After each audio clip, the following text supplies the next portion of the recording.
Meron tayong bagong budol. May nakita akong product dito sa TikTok shop.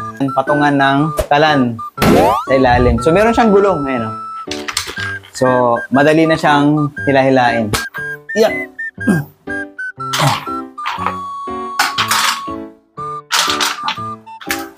May hawakan pa siya dito. Hihila-hilain mo siya. Goods, di ba?